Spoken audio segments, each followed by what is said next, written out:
So a placebo is an inert substance that has no pharmacologic or medical action. So a placebo effect is the pharmacologic or the beneficial effect that a patient gets from getting that inert substance. And it's generally based upon a patient's beliefs. It's based upon the idea that a patient believes that they're going to get an effect from this substance, even though, again, it has no actual pharmacologic action. What are the brain regions that are thought to be responsible for placebo? Well, it just so happens we have a brain. So if we cut off the brain, we cut open the brain and look at the side, we see that there's this area of the brain called the cingulate cortex. And this anterior portion here is called the anterior cingulate cortex. And this is an area that's heavily involved with both the placebo response and also with pain itself, with the experience of pain. There's another area here a little bit deeper called the thalamus that's also involved with the placebo response and pain. This is the relay station of the brain. This is an area that takes incoming signals in from the rest of our body and then sends them off into other parts of the brain to be processed and ultimately generate our experience. We know that the placebo response involves some of these frontal regions of the brain.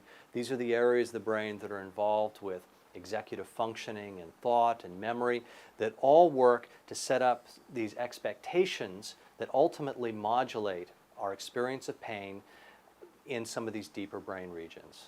So all of these end up working together. These and other regions end up working together to generate both our experience of pain and also are acted upon by that placebo effect. Let me show you the example of one subject that we scanned some time ago who gives a nice illustration of the placebo response. This was a young man who had a terrible rollover crush injury of his left upper extremity while he was on safari away from college one summer.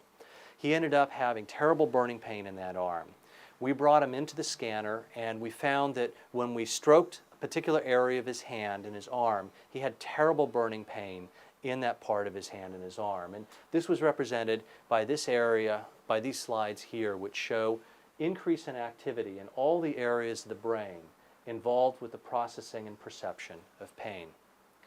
Now we had an IV in this young man and we told him that we were going to start a very powerful pain relieving medication.